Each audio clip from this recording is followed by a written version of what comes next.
أعوذ بالله من الشيطان الرجيم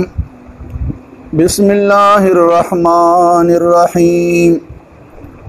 ولما جاءهم كتاب من عند الله مصدق لما معهم وكانوا من قبل يستفتحون على الذين كفروا فلما جاءهم ما عرفوا كفروا به فلعنة الله على الكافرين بئس ما اشتروا به أنفسهم أن يكفروا بما أنزل الله بغيا أن ينزل الله من فضله على من يشاء من عباده فباءوا بغضب على غضب وللكافرين عذاب مهين سبحانك لا علم لنا إلا ما علمتنا إنك أنت العليم الحكيم. د دې روان دی آیت مبارک کې د يهوديانو متعلق بیان وشو چې دا يهوديان چې دا ډېر کم ایمان والدي یا ډېر کم تعداد کې ایمان قبلای د بعض خلکو په ذهن کې بدا شوبوي چې گویا دوی لا د کم ایمان خبره کیږي نو آیا دا مؤمنان شو. نو په دې آیت کې اوس الله تعالی د دې يهوديانو چې د کتاب بعد خبره منی او نه منی د کم ایمان خبره ده نو الله وی دا بالکل کافران دي د دې په کفر کې اړو شک شته نه ځکه چې ولما جاءهم کتاب من عند الله مصدق لما معهم هر کله چې دوی تراشي کتاب د الله د جانب نه چې هغه قرآن مجید مبارک دی او دا قرآن مجید چې کوم دی تصدیق کوونکی دی د هغه کتاب چې کوم دوی سره دی چې هغه تورات دی. اوس دلته د دې يهوديانو په کتاب تورات کې د دې آخري پیغمبر د جناب رسول الله صلی الله علیه وسلم کم صفات بیانو او دې ته معلومه وا چې د دې پیغمبر دا صفات دي او دی با په آخر زمانہ کې مبعوث کیږي او دی با چې کله په مدینه منوره کې دی کله آباد شو روایت کې راځي چې کله بخت نصر په شام باندې او بیت المقدس باندې حمله وکړه دا يهوديان قتل کړ او سو یو قابل خو اوس غلول نو دا يهوديان چې کوم دي د اباو اجداد نو ته دا خبره معلومه وا چې په آخر زمانہ کې چې کوم پیغمبر راځي او دی بچ کم کلی ترازی چې داغي نوم به یسرب وی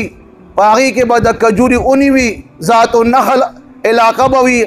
او کلی به وی نو دوی په دغه تلاش کې را روان شو راتل چې دی یسرب ته کله رسیدل نو کم صفات چې د آخري پیغمبر د زماني د کلی متعلق بیتا په تورات کې بیان شیو نو دی دغه یسرب کې هغه صفات اومنتل نو التعباد شو د دین روان دي چې کوم دي په دغه یسرب خار کې د بنو قطحان قبیله اولاد اوس او خزرج چې دا د سبا خار باشندگانو دین دلته راغلي او آباد شو. اوس دغه دي کې چې کله دا يهوديان امراله او دا بنو قطحان قبیله اولاد اوس او خزرج مو د دې مېس کې چې کوم دي جګړې شروع شولې نو دغه دي کې دي يهوديانو به اکثر د بنو قطحان او بنو اسد قبیلین به شکست خوړه هغه په غالب راتل دي به مغلوب نو دغه کې بدوی بیا یو دعا وکړه چې الله د دې د نبی آخر الزمان په توفیل باندې چې تا دغه موږ سره وعده کړی دا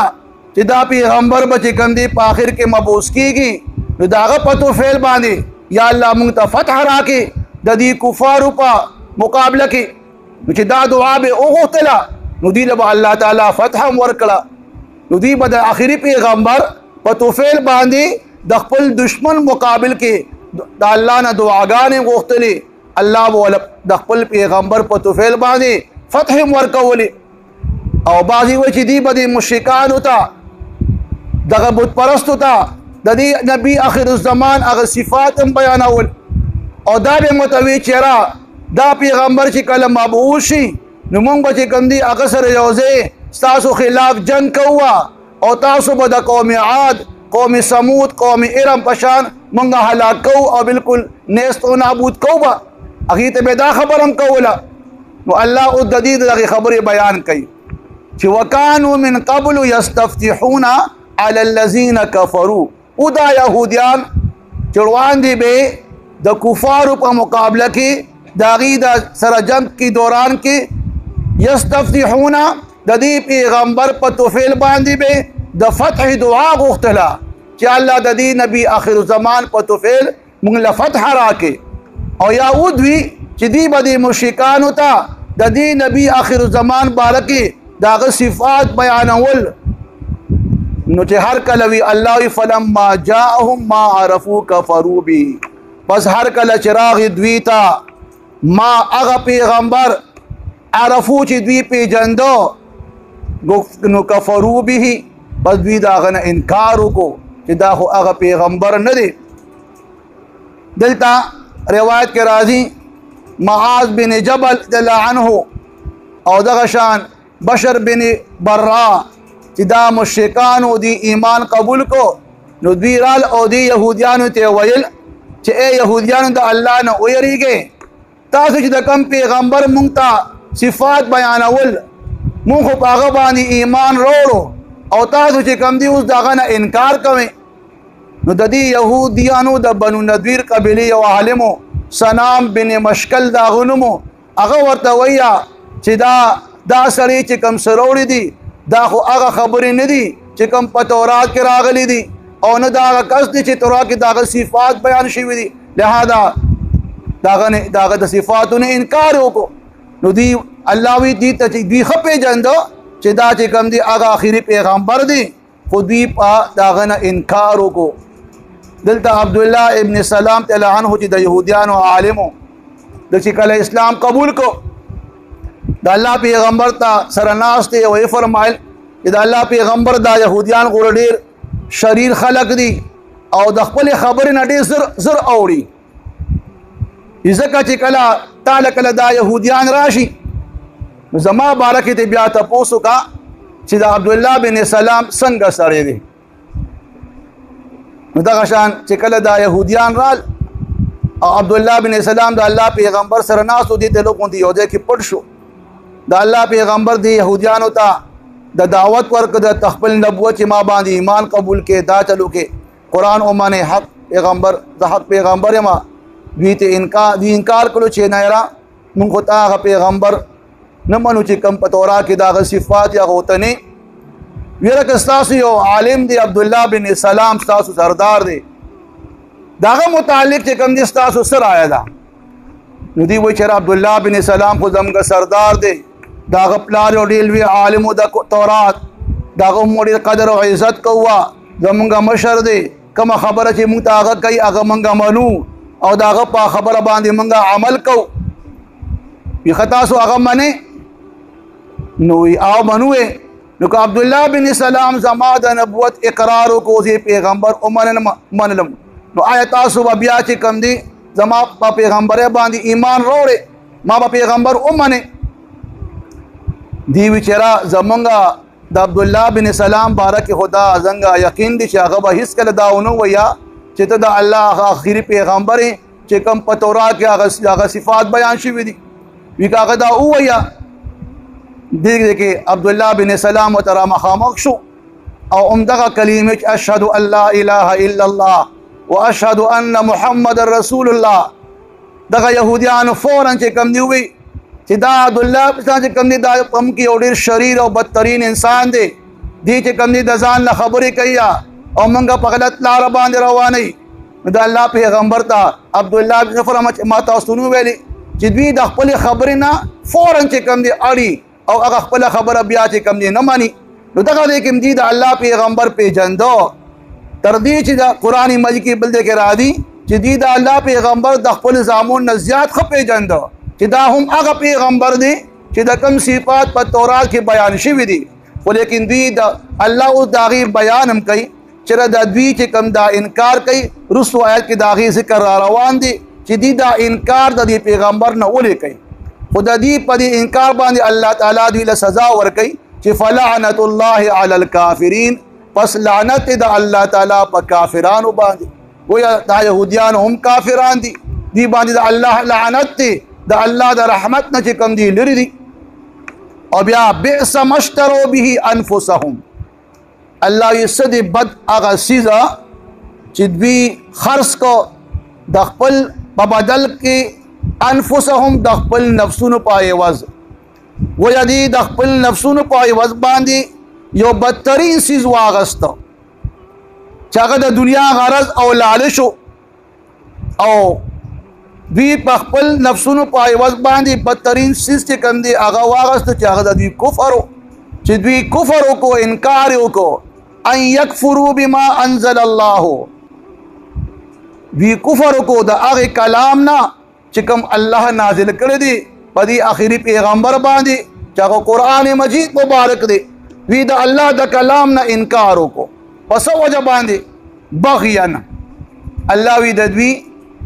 د ضد او د سرکشۍ او د حسد په بنا باندې چې د دوی د الله تعالی په کلام باندې د دوی یو دا اعتراض و چې ان ينزل الله من فضله على من يشاء من عباده، دا الله نازلی خپل فضل پاغه چې خوښه شي. گویا د دې خدا تمنا وه، د خواهش و چې د آخري پیغمبر به په بني اسرائیلو کې راځي، او چې کله الله تعالی د آخري پیغمبر په بنو اسماعیلو کې د قریشو نه چې کوم دی مبعوث کو، نو دغه دی کې حسد راغی چې زمونږ په قبیله کې هو پیغمبر رانغی، په بنو اسماعیلو کې راغی، د قریشو نه راغی، نو بغیا حسد شروع کو، ضد شروع کو دی پیغمبر سره او انکار کو د نبوت نه. دویم د دې دا حسد او بغض په دې وجه هم چې دی یهودیانو علماو به د عام یهودیانو نه چې کوم دی نظرانی اغستلی، تحائف اغستلی، دی پاغي باندې سرداری کوله، مشري کوله. نو چې اوس دا پیغمبر نازل شو او د هغه صفات خلکو ته معلوم شي دا خو حق پیغمبر دی، نو د دې هغه سرداریم تلا، د دې هغه تحائف او نظرانی هغه دنیوي مال اسباب تمتو، نو د دې وجه کوم دی دوی انکار وکړو د دې پیغمبر نه چې دا هغه پیغمبر نه دی. نو دلته علما فرمایي چې یو خو د دوی دغه بغض او حسد او بل خو د دوی څنګه چې مخکې الله چې بما لا تهوى انفسکم استكبرتم، چې کله یو شي د دوی د خواهش مردې مطابق را نشي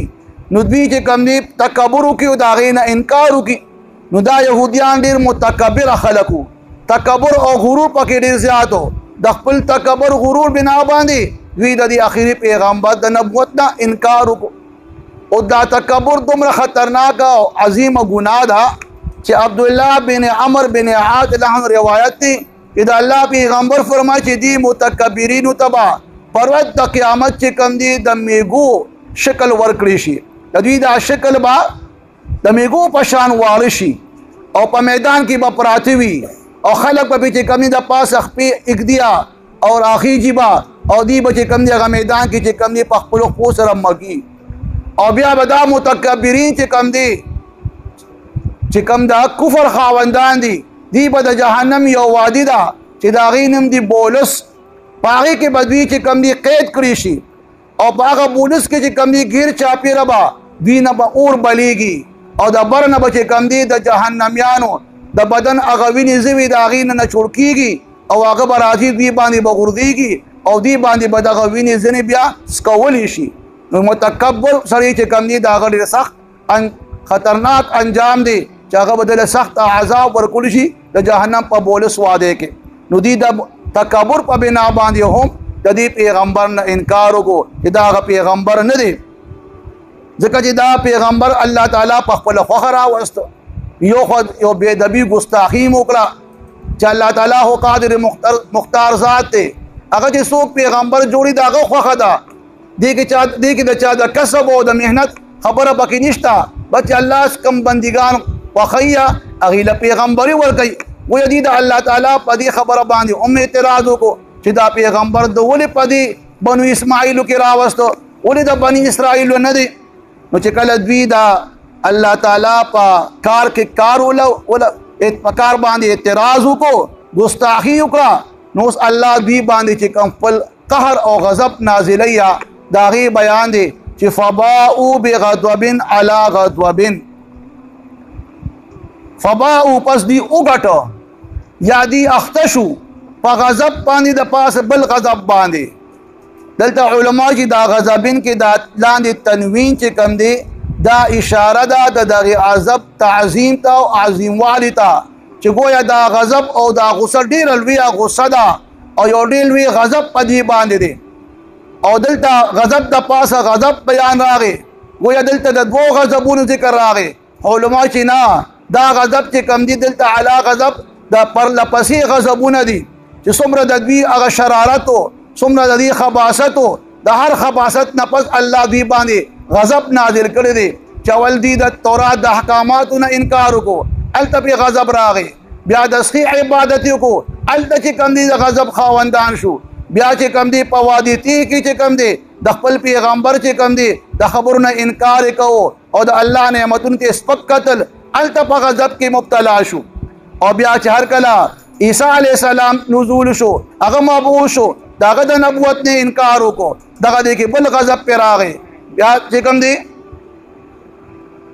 بیا بل غضب چې کله د الله آخري پیغمبر هغه مبعوث شو او هغه چې کوم دی د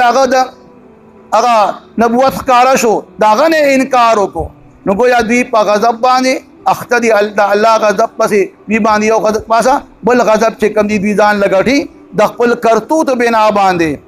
او الله وللکافرین عذاب مهین او شته د کافرانو پر عذاب د سپکوالي د جهنم عذاب خو درناک عذاب دی په دې کې خو هیڅ شک او شبهه نشته چې د جهنم عذاب چې کوم دی دا درناک دی انسان ته تکلیف رسیا انسان چې کوم دی سوځیا سخت عذاب دی سخت مشقت دی پکې خو دلته د عذاب مهین ذکر راغی چې شته د کافرانو لپاره عذاب د سپکوالي نو دلته علما فرمایي چې دی کافرانو ته به په دې جهنم کې د جسمانی تکلیف سره سره رسواوالی او ذلت په هم وي او گویا ګناهګار مسلمان د هغه دپاره به عذاب د سپکوالي نه وي د ګناهګار مسلمان دپاره به د جهنم د عذاب د هغه د پاکوالي دپاره وي چې کوم ګناهونه د کړي دي هغه ګناهونه به الله تعالی په دې عذاب باندې دنه لري کړي او بیا به روباسي جنت ته به داخليږي او د کافرانو دپاره د جهنم د عذاب چې کوم دی سره د تکلیف د جسمانی د سپکوالي او د اهانت او د ذلت او رسوایی هم دی نو الله د دې يهوديان دپاره او کافرانو دپاره عذاب د جهنم چې کوم تیار کړی دی هغه د سپکوالي هم دی دلته علما اوس فرمایي چې دلته د حسد او د سرکشي د بغاوت دا بلوي جرمونه او تکبر ذکر وشو ویا دا حسد یو ډیره خطرناک ګناه ده دغه د حسد په بنا باندې شیطان چې کوم دی دا انکار وکړو د الله تعالی د حکم نه چې هغه سجده ونکړه آدم علیه السلام ته دغه شان دي یهودیانو چې کوم دی حسد وکړو د پیغمبرانو سره پیغمبران به قتل کول انکار کولو لہذا د حسد نه ځان بچ کول پکار دي او دغه شان د تکبر او غرور نه او دغه شان د سرکشي نه او د بغاوت نه د الله د نافرمانی نه کم خلک چې د تکبر او د حسد او په سرکشي کې مبتلا شو نو دا خلک چې کم دي د الله د غضب بیا مستحق ګرځي ولما جاءهم هر کله چې راغی دی یهودیانو ته کتاب چې مراد نه قرآن مجید دی من عند الله د الله د جانبنا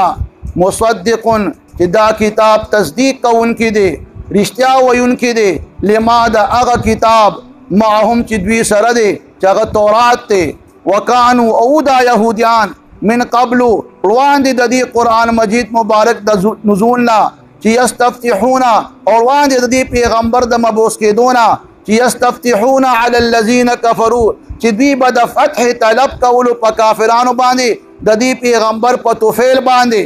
نو فلما جاءهم پس هر کله چې راغی دوی ته دا پیغمبر ما عرفو چې دوی ښه پېژنده چې د هغه صفات کوم تورات کې موجود وو هغه ټول صفات هم په دې آخري پیغمبر کې وو، خو لیکن دوی د حسد او د بغض بنا باندې کفرو به د دې پیغمبر نه انکار وکړو. نو فلعنت الله علی الکافرین پس لعنت د الله تعالی په کافرانو باندې. بئس ما اشتروا به بئس سبد دی ما هغه سیز اشتروا به چې دی واغستو په بدل انفسهم د خپل نفسونو و خپل نفسونه چې کم دي په هغه بد سیز باندې خرڅ کړل.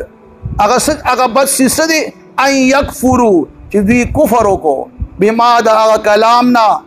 انزل الله او د هغه کتاب نه چې الله نازل کړی دی دوی د هغې نه انکار وکړو. لہذا دوی چې کم دي د خپل نفس خرڅ کو په بدلا د کفر کې کفر واغستو بغیا بوجه د حسد او د زد چې ان ينزل الله چې الله نازلی من فضله په خپل فضل سره علی من یشاء هغه چا چې خوښ شي من عباده د خپل بندګانو. وی الله د خپل فضل چې مراد نبوت او پیغمبري دا پیغمبري الله ورکوي هغه چاته په بندګانو کې چې کوم د الله خوښ شي. نو دوی په دې باندې حسد وکړو چې دا پیغمبر زمونږه بني اسرائیل نه ولې رانغی او دی ولې د بنو اسماعیل نه راغی او د قریش او د عربو نه راغی. نو دوی په دغه کې دا حسد او بغض خاوندان شو. نو فباؤ پس وی ګټو بغضب علی غضب غضب د پاسه بل غضب ګویا دي د الله د غضب مستحقین وګرځیدل. وللکافرین عذاب مهین او د کافرانو د پاره عذاب د سپکوالی د ذلت او رسوایی د جهنم اور دی. ولما جاءهم هر کله چې راغی دوی ته دا دی یهودیانو ته کتاب چې مراد نه قرآن مجید مبارک دی من عند الله د الله د جانبنا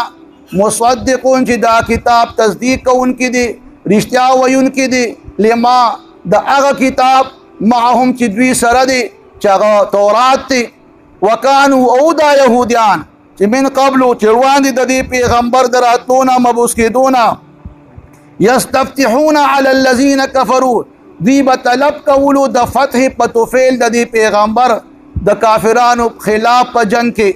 نو فلما جاءهم نو پس هر کله چې راغی دوی ته دا پیغمبر ما عرفو چې دوی ښه پېژنده چې دا کم صفات د دې آخري پیغمبر دي هغه تورات کې چې کم بیان دي هغه ټول صفات دي آخري پیغمبر کې موجود دي. کفروا به پس دوی د هغه نه انکار وکړو.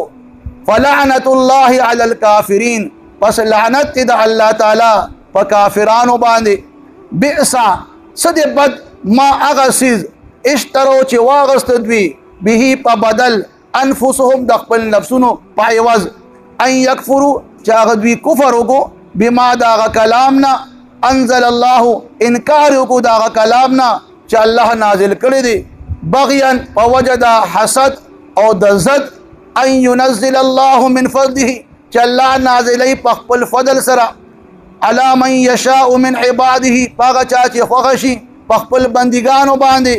نبوت چې الله تعالی غواړي هغوی له ورکول غواړي خپل بندګانو کې. نو الله قادر مختار ذات دی قادر مطلق ذات دی هغه خوښه ده چې چاله پیغمبري ورکوي. نو فباؤوا بغضب علی غضب پس د دې وجه باندې چې دوی د الله په کار کې کار ولرو باغې باندې اعتراض وکړو نو پس دوی وګټو یا اخته شو دوی په غضب باندې د غضب د پاسه وای د الله د غضب مستحق وګرځېدل. وللکافرین عذاب مهین او د کافرانو لپاره عذاب د سپکوالی او د ذلت او د رسوایی دی. اللهم صل علی سیدنا مولانا محمد و آلہ و عطرته بید کل معلوم لک الہکم الہ واحد لا الہ الا هو الرحمن الرحیم الف لام میم اللہ لا الہ الا هو الحی القیوم ربنا آتنا فی الدنیا حسنہ व फिल आखिरत हसना वक़िना अज़ाबन्नार। इलाहुल आलमीन मुंटूलता द कुरान मजीद मुबारक फ़हम हासिल की। या अल्लाह मुत द कुरान मजीद द कौल तौफ़ीक़ राकी। या अल्लाह मात द सही तर्जुमे और तफसीर कौल तौफ़ीक़ राकी। या अल्लाह कम अहकामात कुरान मजीद के बयान दी पद गटूल मुत अमल कौल आसान के। और या अल्लाह गटूल मुहर्रमात ममनुआत न बच उसाते। इलाहुल आलमीन तमाम मुमिनान मुर्दिगान मग़फ़िरत नसीब के। या अल्लाह बीमारान होता सत कामिला नसीब कर दे। या अल्लाह जिन परेशानी तकलीफ़ात मुश्किलात रफ़ा के। या अल्लाह जम शरी हाजात दख़्बल गैबी ख़जानू न पूरा के। या अल्लाह गटोल कामिल ईमान खावंदान के। या अल्लाह गटोल नेकान सालिहान के। या अल्लाह जिंदा बची नेकान सालिहान के। या अल्लाह जिन बीबियान नेकान सालिहान के। या अल्लाह स्ता बंदिगान अजज़ कमज़ोर ख़ताकार गुनाहगार। या अल्लाह जिन गुनाहू न माफ़ के। या अल्लाह जिन नरादिश ख़ातिमम बिल ईमान नसीब के। या अल्लाह तपक़बल ईमान साबित क़दबी नसीब कर दे। और या अल्लाह गटोल द क़ब्र द अज़ाब न द जहन्नम द अज़ाब न बच के। और या अल्लाह मुटूलता जन्नतुल फ़िरदौस के आला मुक़ाम नसीब कर दे। व सल्लल्लाहु तआला अला खैर ख़ल्क़िही मुहम्मदिन व आलिही व अस्हाबिही अजमाइन आमीन बिरहमतिका या अरहमर राहिमीन।